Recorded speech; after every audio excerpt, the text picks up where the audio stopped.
सनत सुजात ने कहा, राजन, तपस्या के क्रोध आदि 12 दोष हैं तथा 13 प्रकार के क्रूर मनुष्य होते हैं।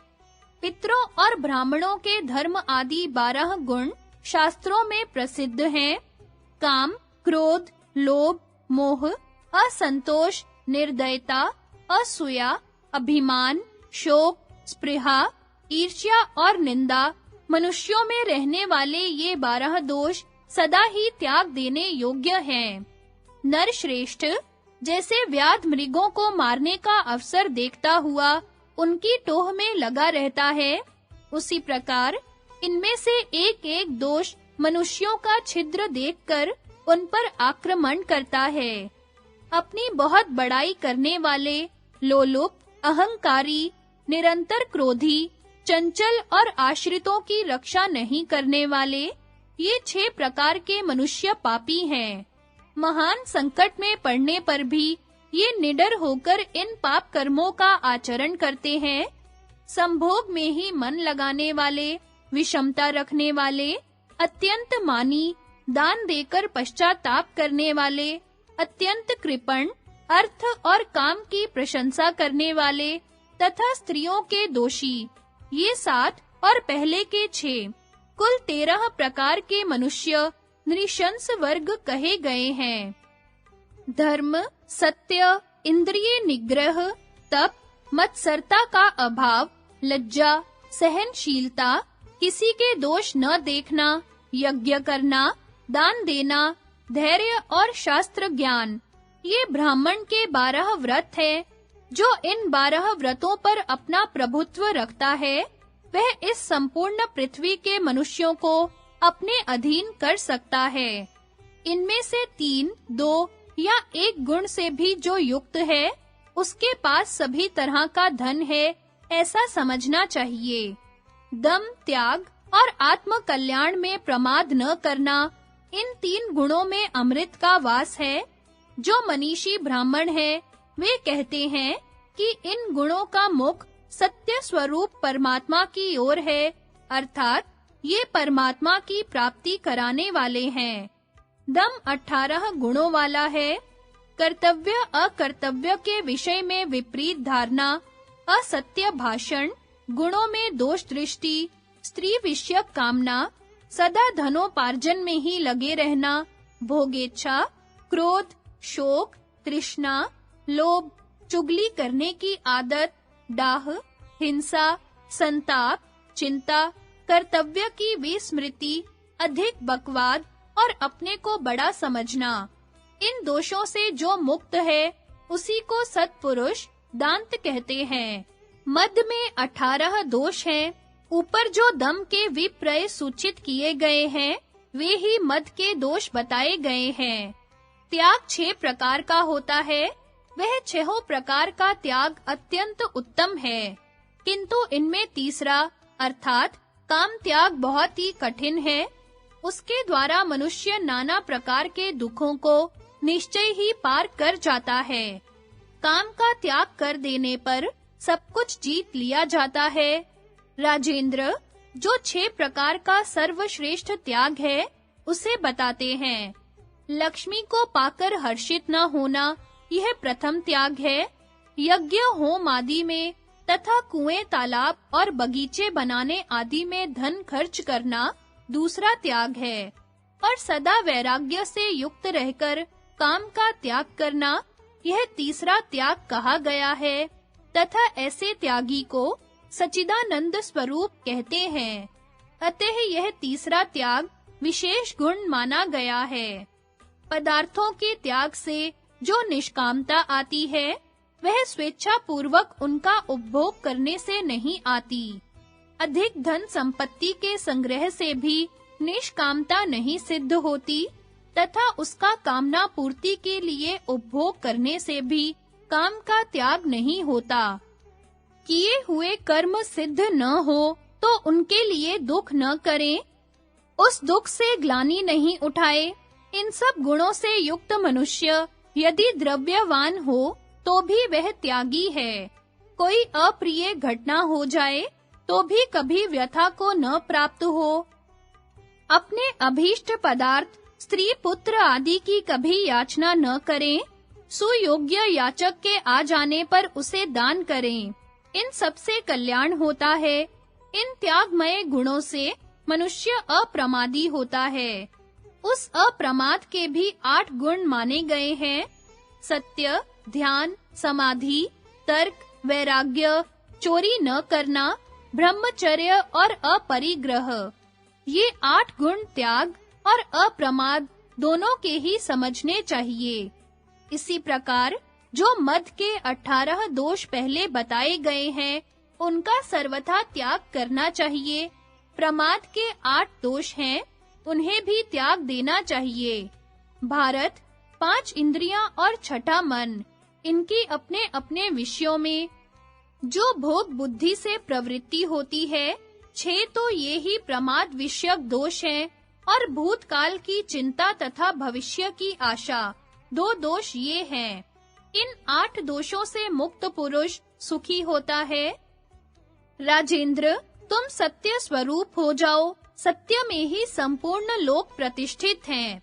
वे दम, त्याग और अप्रमाद आदि गुण भी सत्य स्वरूप परमात्मा की प्राप्ति कराने वाले हैं। सत्य में ही अमृत की प्रतिष्ठा है। दोषों को निवृत्त करके ही यहाँ तप और व्रत का आचरण करना चाहिए। यह विधाता का बनाया हुआ नियम है। सत्य ही श्रेष्ठ पुरुषों का व्रत है। मनुष्यों को उपर्युक्त दोषों से रहित और गुणों से युक्त होना चाहिए। ऐसे पुरुष का ही विशुद्ध तप अत्यंत समृद्ध होता है। राजन, तुमने जो मुझसे पूछा है, वह मैंने संक्षेप में बता दिया। यह तप जन्म, मृत्यु और वृद्धावस्था के कष्ट को दूर करने वाला, पापहारी तथा परम पवित्र है। धृतराष्ट्र ने कहा, मुने, इतिहास पुराण जिनमें 5वां है, उन संपूर्ण वेदों के द्वारा कुछ लोगों का विशेष रूप से नाम लिया जाता है। दूसरे लोग चतुर्वेदी और त्रिवेदी कहे जाते हैं। इसी प्रकार कुछ लोग द्विवेदी, एकवेदी तथा अनृच कहलाते हैं। इनमें से ऐसे कौन हैं जिन्हें मैं निश्चित रूप से ब्राह्मण समझूं? सनत सुजात ने कहा, राजन, एक ही वेद को न जानने के कारण बहुत से वेद कर दिए गए हैं। उस सत्य स्वरूप एक वेद के सार तत्व परमात्मा में कोई बिरला ही स्थित होता है। इस प्रकार वेद के तत्व को न जानकर भी कुछ लोग मैं विद्वान हूँ ऐसा मानने लगते हैं। फिर उनकी दान, अध्ययन और यज्ञ आदि कर्मों में लौकिक एवं पारलौकिक फल के लोभ से प्रवृत्ति होती है। वास्तव में जो सत्य स्वरूप परमात्मा से च्युत हो गए हैं, उन्हीं का वैसा संकल्प होता है। फिर सत्य रूप वेद के प्रामाण्य का निश्चय करके उनके द्वारा यज्ञों का विस्तार किया जाता है। किसी का यज्ञ मन से, किसी का वाणी से तथा किसी का क्रिया के द्वारा संपादित होता है। पुरुष संकल्पमय है और वह अपने संकल्प के अनुसार प्राप्त हुए लोकों का अधिष्ठाता होता है। किंतु जब तक संकल्प शांत न हो, तब तक दीक्षित व्रत का आचरण अर्थात यज्ञ आदि कर्म करते रहना चाहिए। यह दीक्षित नाम दीक्षव्रता देशे इस धातु से बना है। सत्पुरुषों के लिए सत्य स्वरूप परमात्मा ही सबसे बढ़कर है, क्योंकि ज्ञान का फल प्रत्यक्ष है और तप का फल परोक्ष है। बहुत पढ़ने वाले ब्राह्मण को केवल बहुपाठी समझना चाहिए। इसलिए क्षत्रिय केवल बातें बनाने से ही किसी ब्राह्मण को न मान लेना। जो सत्य स्वरूप परमात्मा से कभी पृथक नहीं होता, उसी को तुम ब्राह्मण समझो।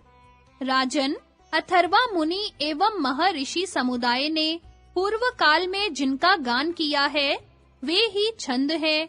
किंतु संपूर्ण वेद पढ़ लेने पर भी जो वेदों के द्वारा जानने योग्य परमात्मा के तत्व को नहीं जानते, वे वास्तव में वेद के विद्वान नहीं हैं।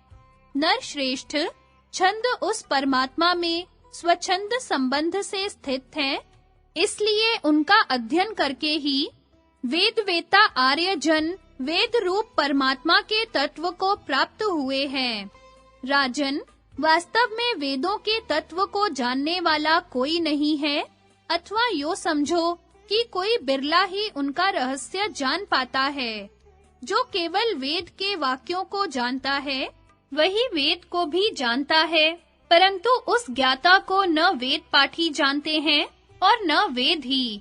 तथापि जो वेद वेता ब्राह्मण है, वे उस आत्म तत्व को वेद के द्वारा ही जानते हैं।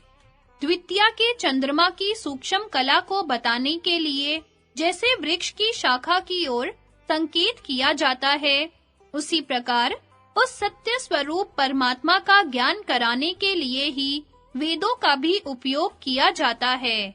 मैं तो उसी को ब्राह्मण समझता हूँ जो परमात्मा के तत्व को जानने वाला और वेदों की यथार्थ व्याख्या करने वाला हो, जिसके अपने संदेह मिट गए हों और दूसरों के भी संपूर्ण संशयों को मिटा सके। इस आत्मा की खोज करने के लिए पूर्व, दक्षिण, पश्चिम या उत्तर की ओर जाने की आवश्यकता नहीं है। फिर आग्नेय आदि कोणों की तो बात ही क्या है। इसी प्रकार दिग् विभाग से रहित प्रदेश में भी उसे नहीं ढूंढना चाहिए। आत्मा का अनुसंधान अनात्म पदार्थों में तो किसी तरह करे ही नहीं। वेद के वाक्यों में भी न ढूंढकर केवल तप के द्वारा उस प्रभु का साक्षात्कार करें। सब प्रकार की चेष्टा से रहित होकर परमात्मा की उपासना करें। मन से भी कोई चेष्टा न करें। राजन, तुम भी अपने हृदय आकाश में स्थित उस विख्यात परमेश्वर की उपासना करो। मौन रहने अथवा जंगल में निवास करने मात्र से कोई मुनि नहीं होता। जो अपने आत्मा के स्वरूप को जानता है, वही श्रेष्ठ मुनि कहलाता है। संपूर्ण अर्थों को व्याकृत करने के कारण ज्ञानी पुरुष वैयाकरण कहलाता है। यह समस्त अर्थों का प्रकटीकरण मूलभूत ब्रह्मा से ही होता है। अतः वही मुख्य वैयाकरण है। विद्वान पुरुष भी ब्रह्मभूत होने के कारण इसी प्रकार अर्थों को व्याकृत करता है, इसलिए वह भी वैयाकरण है। जो संपूर्ण लोगों को प्रत्यक्ष देख लेता है, वह मनुष्य उन सब लोगों का दृष्टा मात्र कहलाता है, किंतु जो एकमात्र सत्य स्वरूप ब्रह्म में ही स्थित है, वह ब्रह्मवेता ब्राह्मण सर्वज्ञ हो जाता है।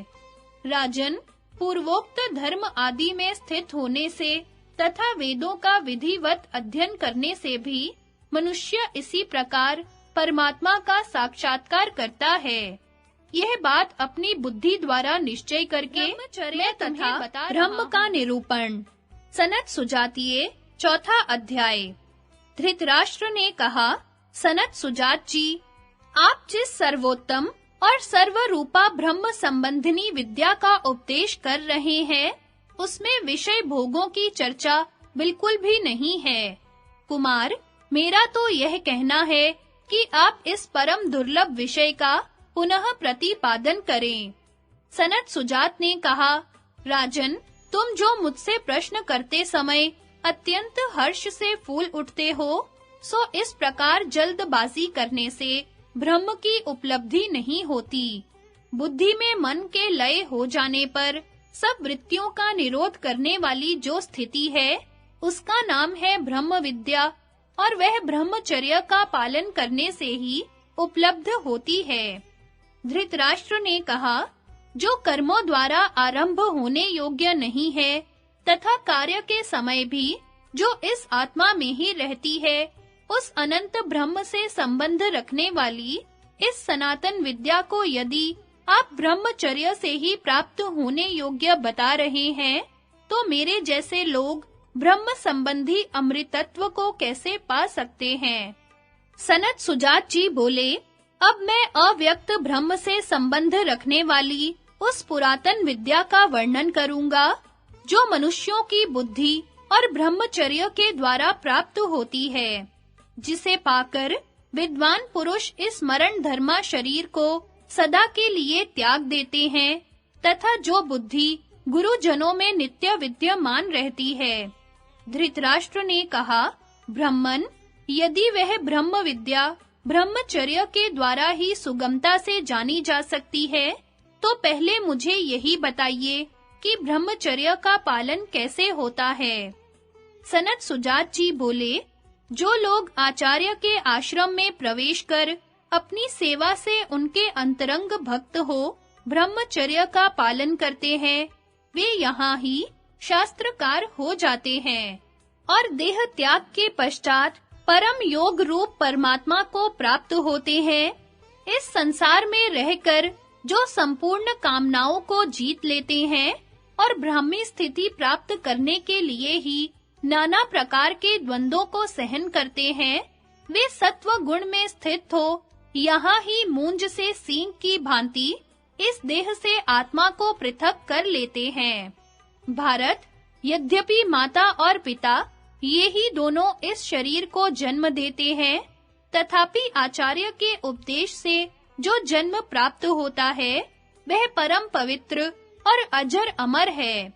जो परमार्थ तत्व के उपदेश से सत्य को प्रकट करके अमृतत्व प्रदान करते हुए ब्राह्मण आदि वर्णों की रक्षा करते हैं, उन आचार्य को माता-पिता ही समझना चाहिए तथा उनके किए हुए उपकार का स्मरण करके कभी उनसे द्रोह नहीं करना चाहिए।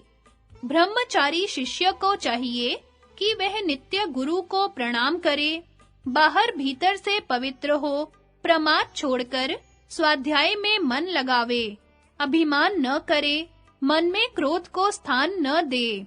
यह ब्रह्मचर्य का पहला चरण है, जो शिष्य की वृत्ति के क्रम से ही जीवन निर्वाह करता हुआ पवित्र हो विद्या प्राप्त करता है। उसका यह नियम भी ब्रह्मचर्य व्रत का पहला ही पाद कहलाता है।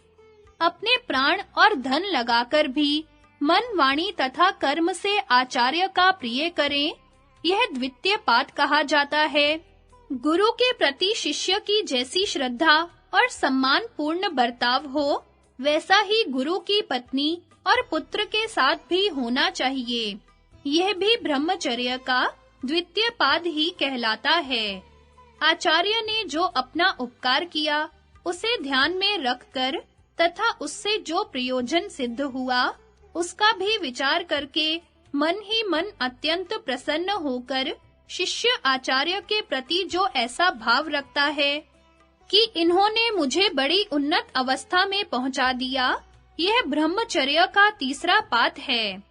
आचार्य के उपकार का बदला चुकाए बिना, अर्थात गुरु दक्षिणा आदि के द्वारा उन्हें संतुष्ट किए बिना विद्वान शिष्य वहां से अन्यत्र न जाए।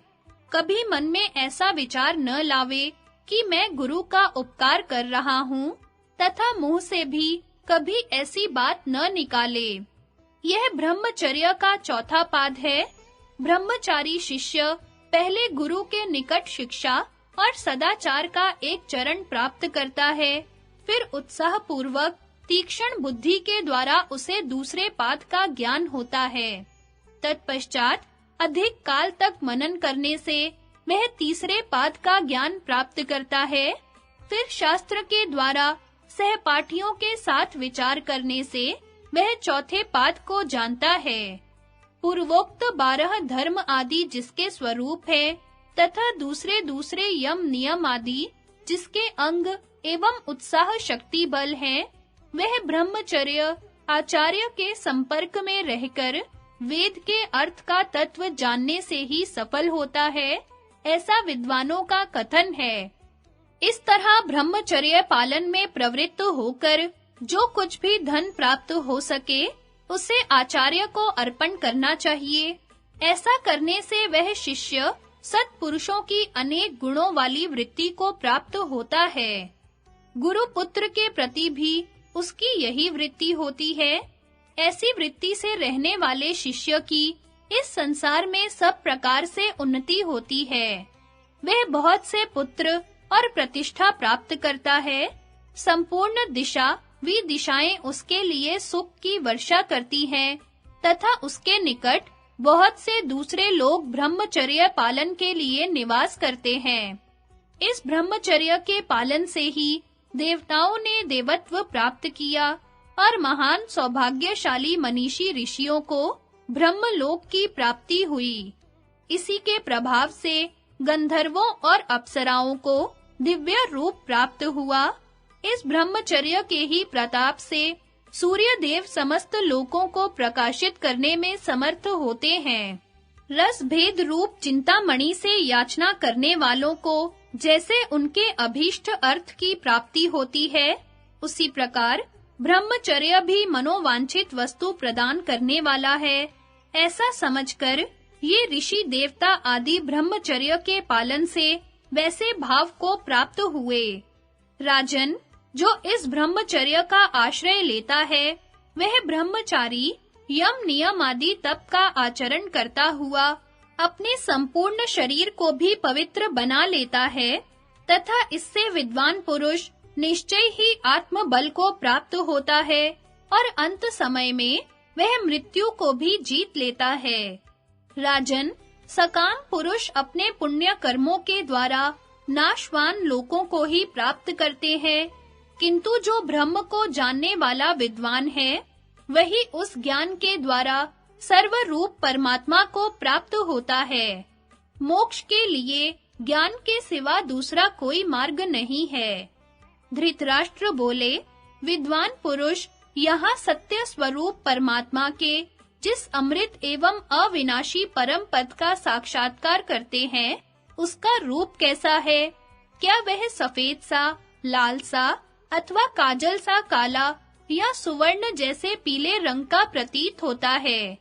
सनत सुजात ने कहा, यद्यपि श्वेत, लाल, काले, लोहे के सदृश अथवा सूर्य के समान प्रकाशमान अनेकों प्रकार के रूप प्रतीत होते हैं, तथापि ब्रह्म का वास्तविक स्वरूप न पृथ्वी में है, न आकाश में। समुद्र का जल भी उस रूप को नहीं धारण करता। ब्रह्म का वह रूप न तारों में है, न बिजली के आश्रित है और न बादलों में ही दिखाई देता है। इसी प्रकार वायु, देवगण, चंद्रमा और सूर्य में भी वह नहीं देखा जाता। राजन, ऋग्वेद की ऋचाओं में, यजुर्वेद के मंत्रों में, अथर्ववेद के सूक्तों में तथा विशुद्ध सामदेव में भी वह दृष्टिगोचर नहीं होता। रथंतर और बारद्रथ नामक साम में तथा महान व्रत में भी उसका दर्शन नहीं होता, क्योंकि वह ब्रह्म नित्य है। ब्रह्म के उस स्वरूप का कोई पार नहीं पा सकता। वह अज्ञान रूप अंधकार से परे है। महाप्रलय में सबका अंत करने वाला काल भी उसी में लीन हो जाता है। वह रूप उस्तरे की धार के समान अत्यंत सूक्ष्म और पर्वतों से भी महान है। वही सबका आधार है, वही अमृत है, वही लोक, वही यश तथा वही ब्रह्म है। संपूर्ण भूत उसी से प्रकट हुए और उसी में लीन होते हैं। विद्वान कहते हैं, कार्य रूप जगत वाणी का विकार मात्र है, किंतु जिसमें यह संपूर्ण जगत प्रतिष्ठित है, उस नित्य कारण स्वरूप ब्रह्म को जो जानते हैं वे अमर हो जाते हैं। वह ब्रह्म रोग, शोक और पाप से रहित है और उसका महान यश सर्वत्र फैला हुआ है। योग प्रधान ब्रह्म विद्या का प्रतिपादन। सनत सुजातीय 5वां अध्याय। सनत सुजात जी कहते हैं, राजन, शोक, क्रोध, लोभ, काम, मान, अत्यंत निद्रा, ईर्ष्या, मोह, तृष्णा, कायरता, गुणों में दोष देखना और निंदा करना, ये 12 महान दोष मनुष्यों के प्राण नाशक हैं। राजेंद्र, एक-एक करके ये सभी दोष मनुष्य को प्राप्त होते हैं, जिनसे आवेश में आकर मूढ़ बुद्धि मानव पाप कर्म करने लगता है। लोलुप, क्रूर, कठोर भाषी, कृपण, मन ही मन क्रोध करने वाले और अधिक आत्म प्रशंसा करने वाले, ये 6 प्रकार के मनुष्य निश्चय ही क्रूर कर्म करने वाले होते हैं। ये धन पाकर भी अच्छा बर्ताव नहीं करते, संभोग में मन लगाने वाले, विषमता रखने वाले, अत्यंत अभिमानी, थोड़ा देकर बहुत डींग हाँकने वाले, कृपण, दुर्बल होकर भी अपनी बहुत बड़ाई करने वाले, और स्त्रियों से सदा द्वेष रखने वाले, ये 7 प्रकार के मनुष्य ही पापी और क्रूर कहे गए हैं। धर्म, सत्य, तप, इंद्रिय संयम, डाह न करना, लज्जा, सहनशीलता, किसी के दोष न देखना, दान, शास्त्र ज्ञान, धैर्य और क्षमा, ये ब्राह्मण के 12 महान व्रत हैं। जो इन 12 व्रतों से कभी च्युत नहीं होता, वह इस संपूर्ण पृथ्वी पर शासन कर सकता है। इनमें से 3, 2 या 1 गुणों से भी जो युक्त है, उसका अपना कुछ भी नहीं होता, ऐसा समझना चाहिए। इंद्रिय निग्रह, त्याग और अप्रमाद, इनमें अमृत की स्थिति है। ब्रह्म ही जिनका प्रधान लक्ष्य है, उन बुद्धिमान ब्राह्मणों के यही मुख्य साधन है। सच्ची हो या झूठी, दूसरों की निंदा करना ब्राह्मणों को शोभा नहीं देता। जो लोग दूसरों की निंदा करते हैं, वे अवश्य ही नरक में पड़ते हैं। मत के 18 दोष हैं, जो पहले सूचित करके भी स्पष्ट रूप से बताए नहीं गए थे। लोक विरोधी कार्य करना, शास्त्र के प्रतिकूल आचरण करना, गुणियों पर दोषारोपण, असत्य भाषण, काम, क्रोध, पराधीनता, दूसरों के दोष बताना, चुगली करना, धन का दुरुपयोग, कलह, डाह, प्राणियों को कष्ट पहुंचाना, ईर्ष्या, हर्ष, बहुत बकवाद, विवेक शून्यता तथा गुणों में दोष देखने का स्वभाव। इसलिए विद्वान पुरुष को मद के वशीभूत नहीं होना चाहिए, क्योंकि सत्पुरुषों ने इनकी सदा ही निंदा की है। सौहार्द के 6 गुण हैं, जो अवश्य ही जानने योग्य हैं। सुहृद का प्रिय होने पर हर्षित होना और अप्रिय होने पर मन में कष्ट का अनुभव करना, ये 2 गुण हैं। तीसरा गुण यह है कि अपना जो कुछ चिर संचित धन है, उसे मित्र के मांगने पर दे डालें। मित्र के लिए अयाच्य वस्तु भी अवश्य देने योग्य हो जाती है, और तो क्या, सुहृद के मांगने पर वह शुद्ध भाव से अपने प्रिय पुत्र, वैभव तथा पत्नी को भी उसके हित के लिए निछावर कर देता है। मित्र को धन देकर उसके यहाँ प्रत्युपकार पाने की कामना से निवास न करे, यह चौथा गुण है। अपने परिश्रम से उपार्जित धन का उपभोग करे, यह 5वां गुण है। तथा मित्र की भलाई के लिए अपने भले की परवाह न करे, यह 6ठा गुण है। जो धनी गृहस्थ इस प्रकार गुणवान, त्यागी और सात्विक होता है, वह अपनी 5 इंद्रियों से 5 वैराग्य की कमी के कारण सत्व से भ्रष्ट हो गए हैं, ऐसे मनुष्यों के दिव्य लोकों की प्राप्ति के संकल्प से संचित किया हुआ यह इंद्रिय निग्रह रूप तप समृद्ध होने पर भी केवल उधर्व लोकों की प्राप्ति का कारण होता है, मुक्ति का नहीं। क्योंकि सत्य स्वरूप ब्रह्म का बोध न होने से इन सकाम यज्ञों की वृद्धि होती है। किसी का यज्ञ मन से, किसी का वाणी से और किसी का क्रिया के द्वारा संपन्न होता है। संकल्प सिद्ध अर्थात सकाम पुरुष से संकल्प रहित यानी निष्काम पुरुष की स्थिति ऊंची होती है, किंतु ब्रह्मवेता की स्थिति उससे भी विशिष्ट है। इसके सिवा एक बात और बताता हूँ, सुनो। यह महत्वपूर्ण शास्त्र परम यश रूप परमात्मा की प्राप्ति कराने वाला है। इसे शिष्यों को अवश्य पढ़ाना चाहिए। परमात्मा से भिन्न यह सारा दृश्य प्रपंच वाणी का विकार मात्र है, ऐसा विद्वान लोग कहते हैं। इस योग शास्त्र में यह परमात्मा विषयक संपूर्ण ज्ञान प्रतिष्ठित है। इसे जो जान लेते हैं वे अमर हो जाते हैं। राजन, केवल सकाम पुण्य कर्म के द्वारा सत्य स्वरूप ब्रह्म को नहीं जाना जा सकता, अथवा जो हवन या यज्ञ किया जाता है उससे भी अज्ञानी पुरुष अमरत्व को नहीं पा सकता तथा अंत काल में उसे शांति भी नहीं मिलती। सब प्रकार की चेष्टा से रहित होकर एकांत में उपासना करें, मन से भी कोई चेष्टा न होने दे तथा स्तुति से प्रेम और निंदा से क्रोध न करें। राजन, उपर्युक्त साधन करने से मनुष्य यहाँ ही ब्रह्म का साक्षात्कार करके उसमें स्थित हो जाता है। विद्वान वेदों में क्रमशः विचार करके जो मैंने जाना है वही तुम्हें बता रहा हूँ। परमात्मा का स्वरूप और उनका योगी जनों के द्वारा साक्षात्कार। सनत सुजातीय छठा अध्याय। सनत सुजात जी कहते हैं, जो प्रसिद्ध ब्रह्म है वह शुद्ध, महान, ज्योतिर्मय, तेदीप्यमान एवं विशाल यश रूप है। सब देवता उसी की उपासना करते हैं। उसी की प्रकाश से सूर्य प्रकाशित होते हैं। उस सनातन भगवान का योगी जन साक्षात्कार करते हैं। शुद्ध सच्चिदानंद पर ब्रह्म से हिरण्यगर्भ की उत्पत्ति होती है तथा उसी से वह वृद्धि को प्राप्त होता है। वह शुद्ध ज्योतिर्मय ब्रह्म ही सूर्य आदि संपूर्ण ज्योतियों के भीतर स्थित होकर प्रकाश कर रहा है।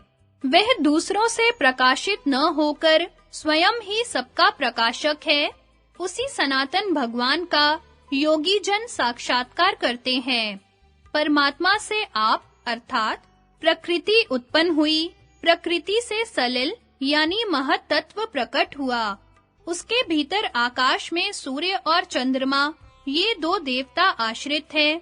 जगत को उत्पन्न करने वाले ब्रह्म का जो स्वयं प्रकाश स्वरूप है, वही सदा सावधान रहकर इन दोनों देवताओं तथा पृथ्वी और आकाश को धारण करता है।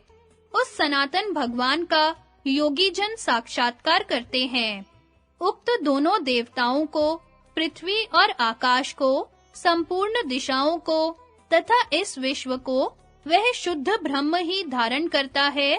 उसी से दिशाएं प्रकट हुई हैं, उसी से सरिताएं प्रवाहित होती हैं और उसी से बड़े-बड़े समुद्र प्रकट हुए हैं। उस सनातन भगवान का योगी जन साक्षात्कार करते हैं। स्वयं विनाशशील होने पर भी जिसका कर्म नष्ट नहीं होता, उस देह रूपी रथ के मन रूपी चक्र में जुटे हुए इंद्रिय रूपी घोड़े बुद्धिमान, दिव्य एवं अजर जीवात्मा को जिस परमात्मा की ओर ले जाते हैं, उस सनातन भगवान का योगी जन साक्षात्कार करते हैं। उस परमात्मा का स्वरूप किसी दूसरे की तुलना में नहीं आ सकता। उसे कोई चर्म चक्षुओं से नहीं देख सकता। जो निश्चय आत्मिका बुद्धि से, मन से और हृदय से उसे जान लेते हैं, वे अमर हो जाते हैं। उस सनातन भगवान का योगी जन साक्षात्कार करते हैं। 10 इंद्रियां, मन और बुद्धि, इन 12 का समुदाय जिसके भीतर मौजूद है तथा जो परमात्मा से सुरक्षित है, उस अविद्या नामक नदी के विषय रूप मधुर जल को देखने और पीने वाले लोग संसार में भयंकर दुर्गति को प्राप्त होते हैं। इससे मुक्त करने वाले उस सनातन परमात्मा का योगी जन साक्षात्कार करते हैं। जैसे शहद की मक्खी आधे मास तक मधु का संग्रह करके फिर आधे मास तक उसे पीती रहती है, उसी प्रकार यह भ्रमणशील संसारी जीव पूर्व जन्म के संचित कर्म को इस जन्म में भोगता है। परमात्मा ने समस्त प्राणियों के लिए उनके कर्मानुसार अन्न की व्यवस्था कर रखी है।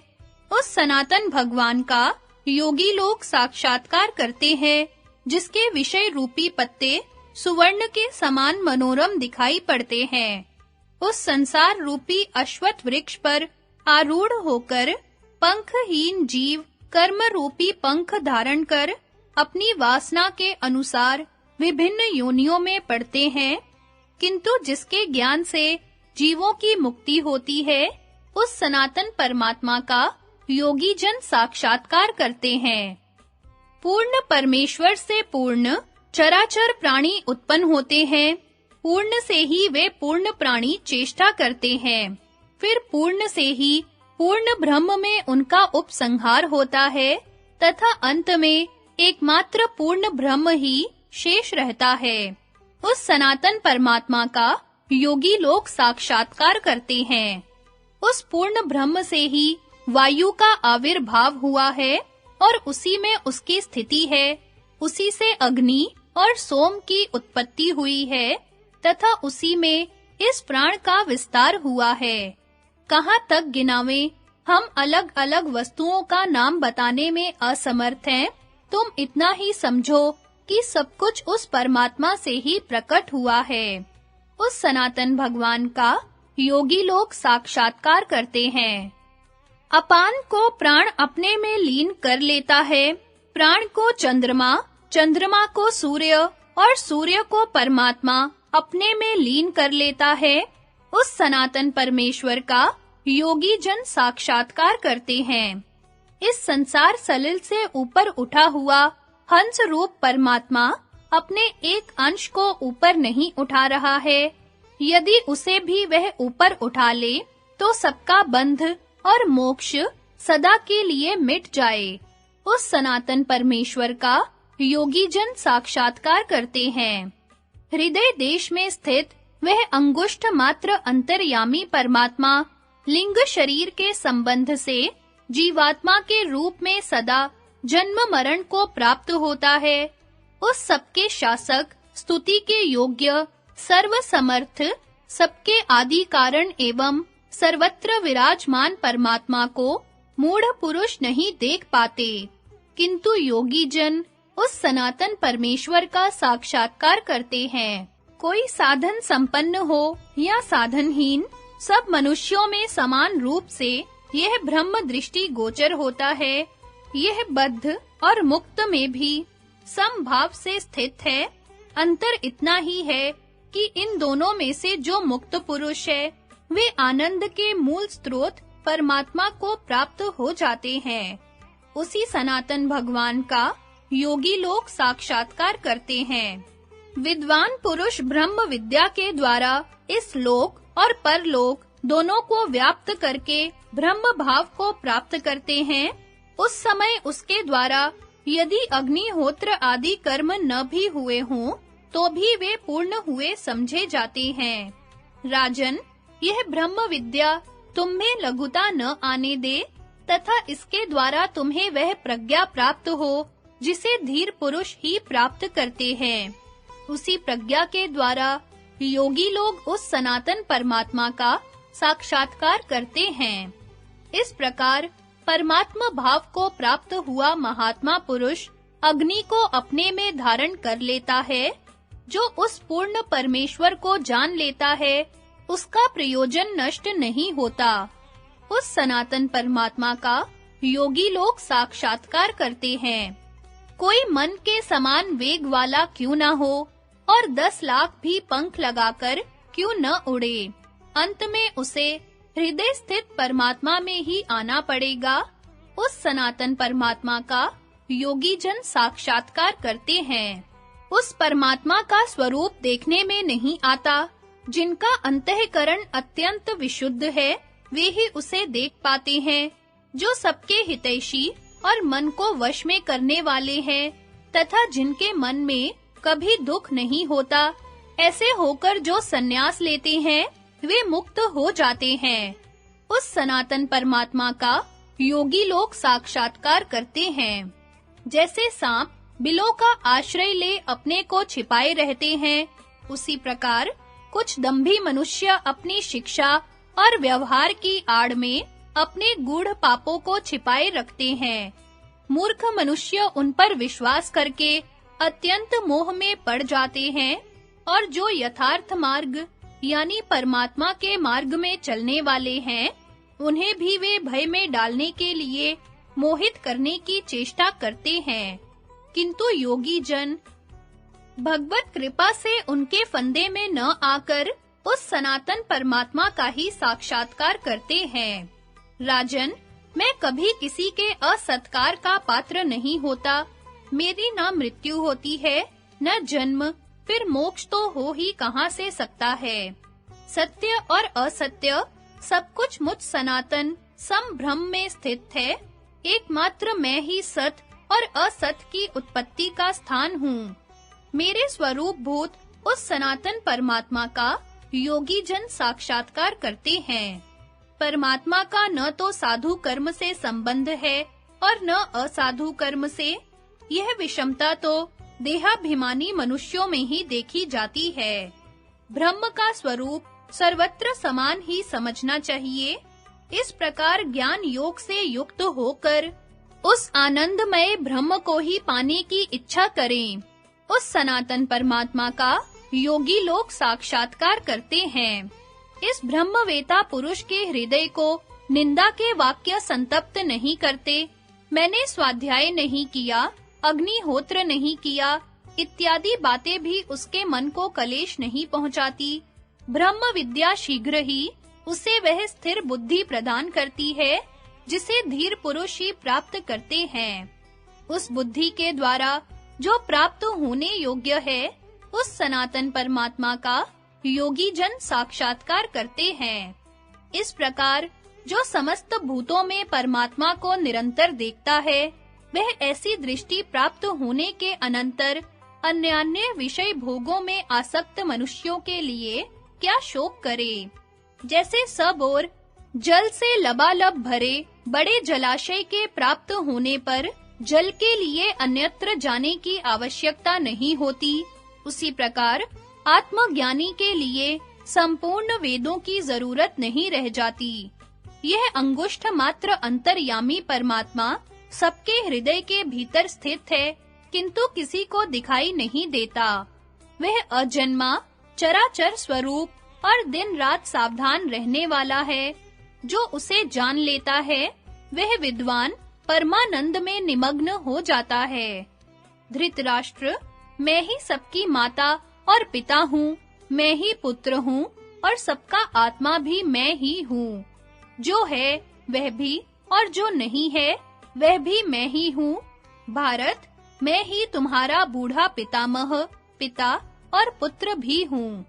तुम सब लोग मेरी ही आत्मा में स्थित हो, फिर भी न तुम हमारे हो और न हम तुम्हारे हैं, क्योंकि आत्मा एक है। आत्मा ही मेरा स्थान है और आत्मा ही मेरा जन्म है।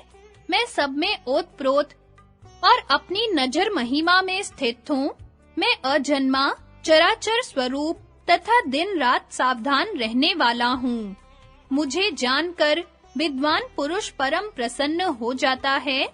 परमात्मा सूक्ष्म से भी सूक्ष्म तथा विशुद्ध मन वाला है। वही सब भूतों में अंतर्यामी रूप से विराजमान है।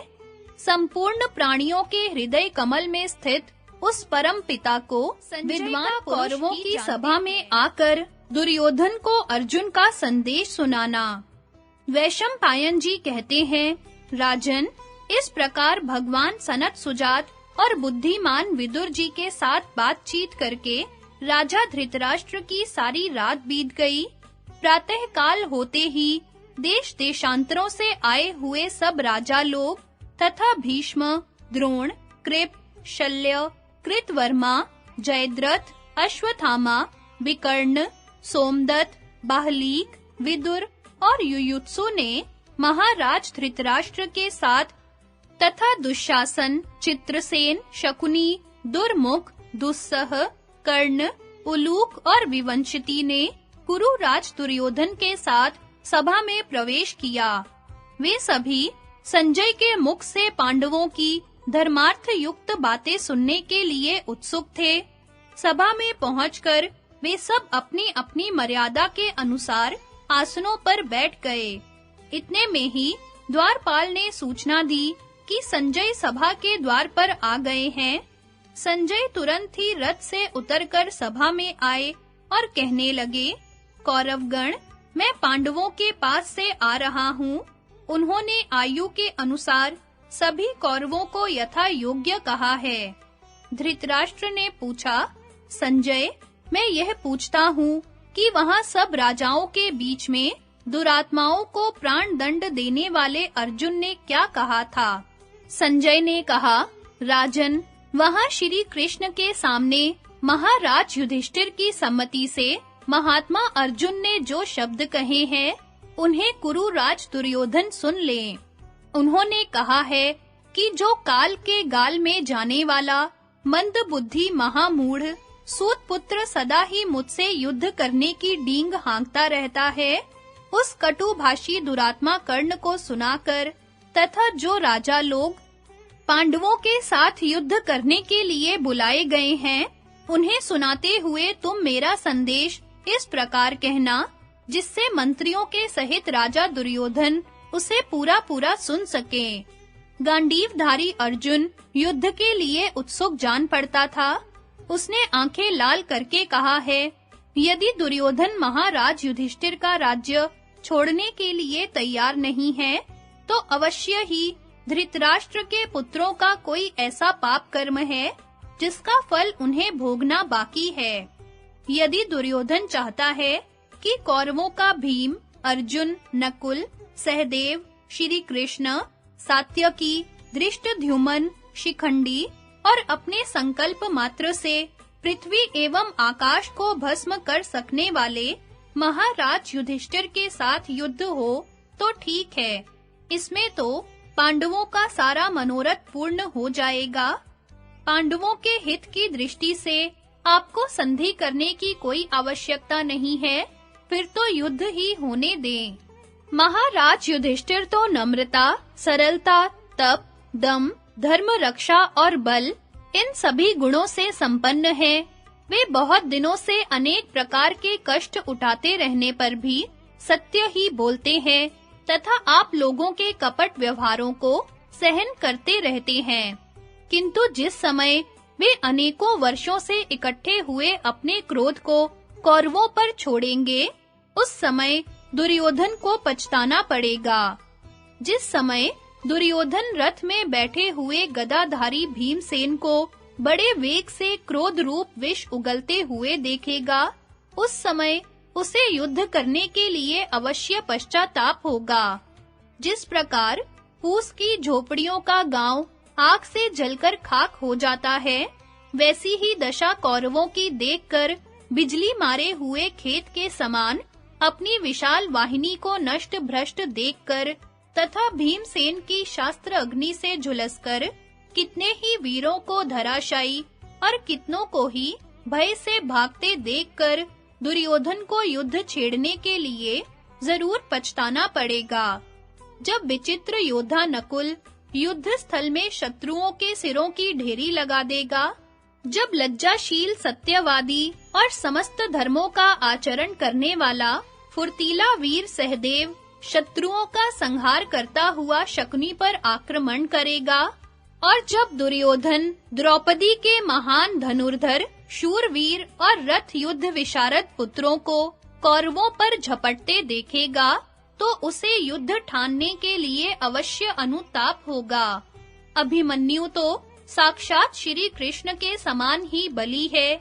जिस समय वह अस्त्र शस्त्र से सुसज्जित होकर मेघों के समान बाण वर्षा करके शत्रुओं को संतप्त करेगा, उस समय दुर्योधन को रण रोपने के लिए अवश्य पछतावा होगा।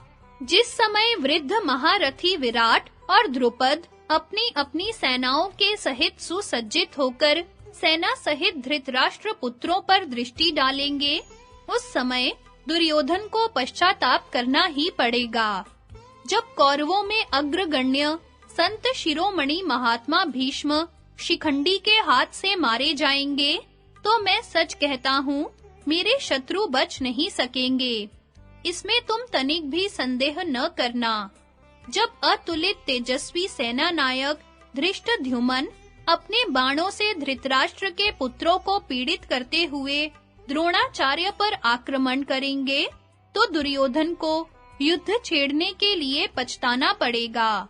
सोमक वंश में श्रेष्ठ महाबली सात्यकी जिस सेना का नेता है, उसके वेग को शत्रु कभी सह नहीं सकेंगे।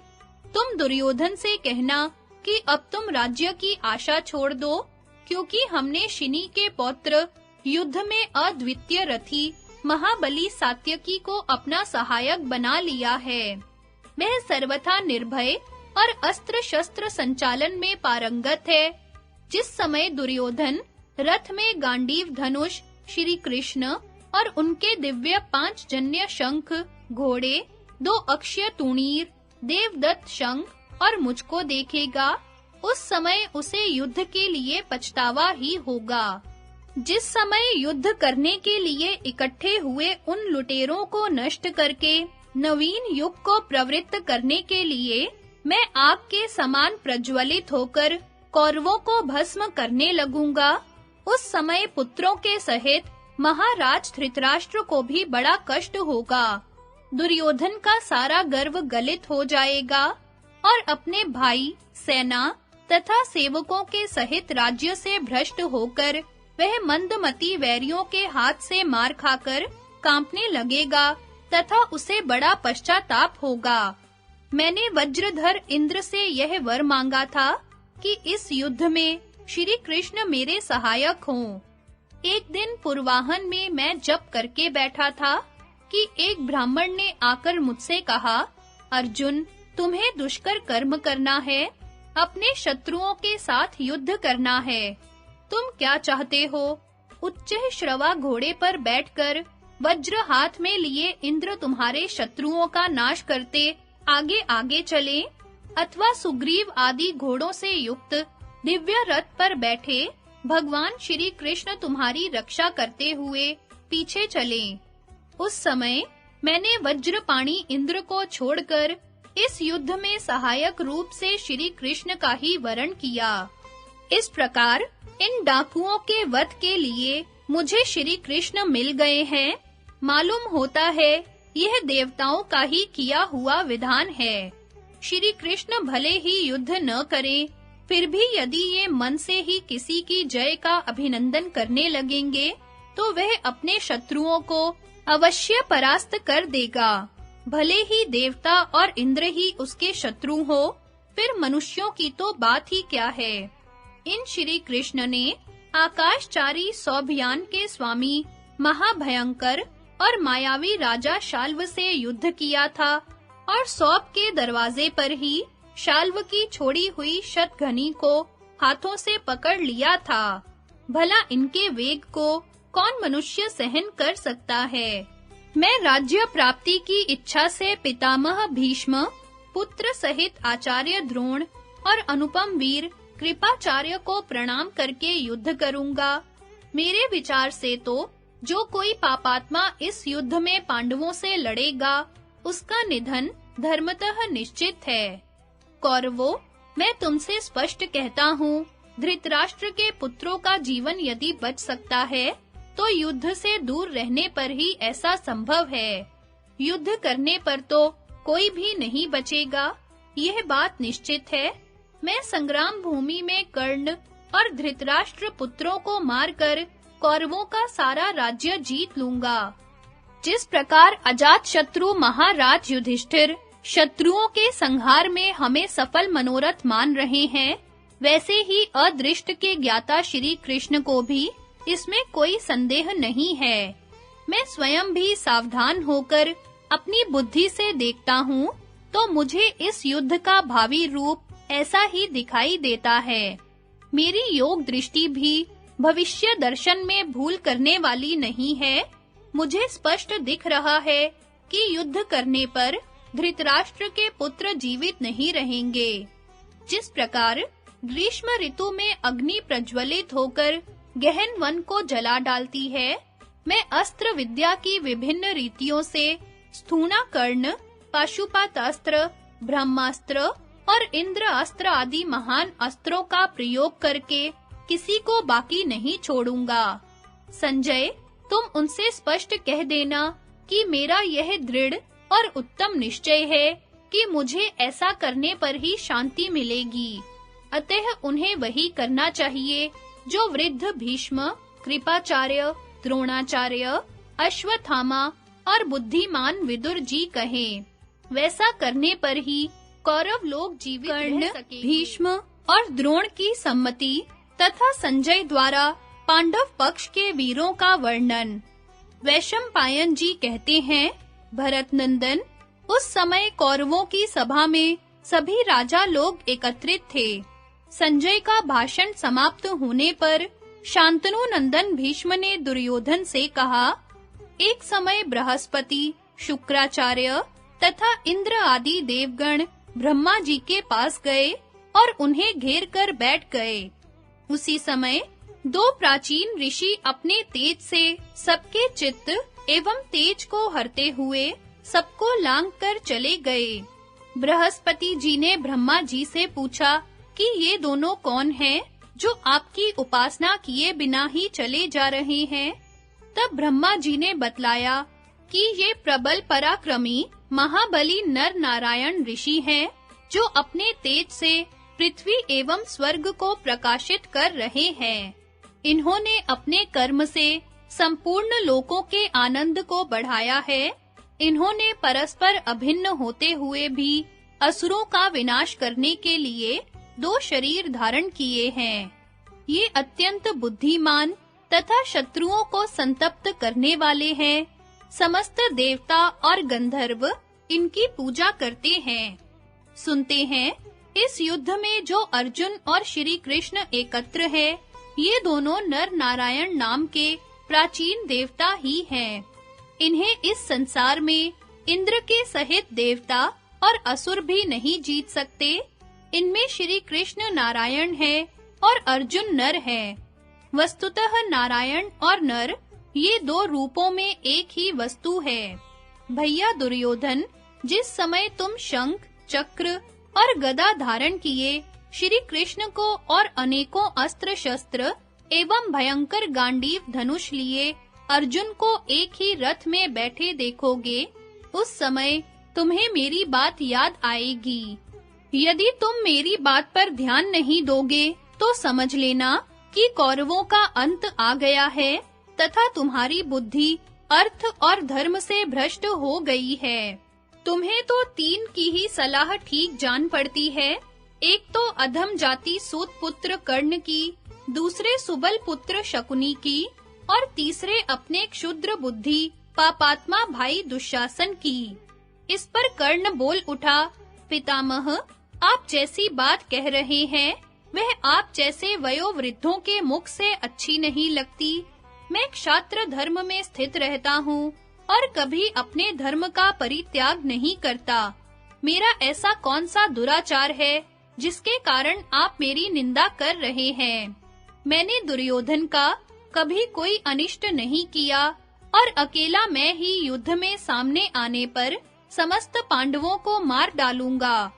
कर्ण की बात सुनकर पितामह भीष्म ने राजा धृतराष्ट्र को संबोधन करके कहा, कर्ण जो सदा ही यह कहता रहता है कि मैं पांडवों को मार डालूंगा, सो यह पांडवों के 16वें अंश के बराबर भी नहीं है। तुम्हारे दुष्ट पुत्रों को जो अनिष्ट फल मिलने वाला है, वह सब इस दुष्ट बुद्धि सूत पुत्र की ही करतूत है।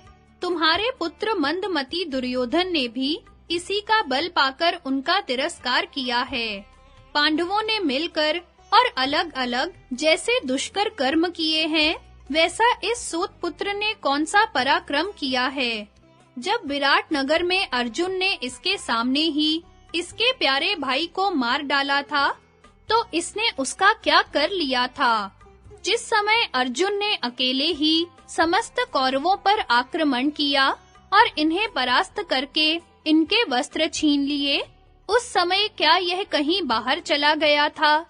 घोष यात्रा के समय जब गंधर्व लोग तुम्हारे पुत्र को कैद करके ले गए थे, उस समय यह कहाँ था? अब तो बड़ा बैल की तरह गरज रहा है। वहां भी भीमसेन, अर्जुन और नकुल सहदेव ने मिलकर ही गंधर्वों को परास्त किया था। भरत श्रेष्ठ, यह बड़ा ही बकवादी है। इसकी सब बातें इसी तरह झूठी हैं। यह तो धर्म और अर्थ दोनों को ही चौपट कर देने वाला है। भीष्म की बात सुनकर महामना आचार्य द्रोण ने उनकी प्रशंसा की और फिर राजा धृतराष्ट्र से कहा, राजन, भरत श्रेष्ठ भीष्म जैसा कहते हैं वैसा ही करो। जो लोग अर्थ और काम के ही गुलाम हैं, उनकी बात नहीं माननी चाहिए। मैं तो युद्ध से पहले ही पांडवों के साथ संधि करना अच्छा समझता हूँ। अर्जुन ने जो बात कही है और संजय ने उसका जो संदेश आपको सुनाया है, मैं उस सब को समझता हूँ। अर्जुन अवश्य वैसा ही करेगा। उसके समान तीनों लोकों में कोई धनुर्धर नहीं है।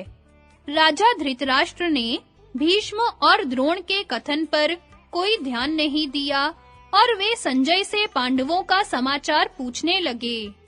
उन्होंने पूछा, संजय, हमारी विशाल सेना का समाचार पाकर धर्मपुत्र राजा युधिष्ठिर ने क्या कहा था? युद्ध के लिए वे क्या-क्या तैयारियां कर रहे हैं तथा उनके भाई और पुत्रों में से कौन-कौन आज्ञा पाने के लिए उनके मुख की ओर ताकते रहते हैं? संजय ने कहा, महाराज, राजा युधिष्ठिर के मुख की ओर तो पांडव और पांचाल दोनों ही कुटुंबों के लोग देखते रहते हैं और वे सभी को आज्ञा भी देते हैं। ग्वालिये और गडरियों से लेकर पंचाल, केकय और मत्स्य देशों के राजवंश तक सभी युधिष्ठिर का सम्मान करते हैं। धृतराष्ट्र ने पूछा, संजय, यह तो बताओ, पांडव लोग किसकी सहायता पाकर हमारे ऊपर चढ़ाई कर रहे हैं? संजय ने कहा, राजन, पांडवों के पक्ष में जो योद्धा सम्मिलित हुए हैं, उनके नाम सुनिए। आपके साथ युद्ध करने के लिए वीर धृष्टद्युम्न उनसे मिल गया है। हिडिंब राक्षस भी उनके पक्ष में है। भीमसेन तो अपने बल के लिए प्रसिद्ध है ही।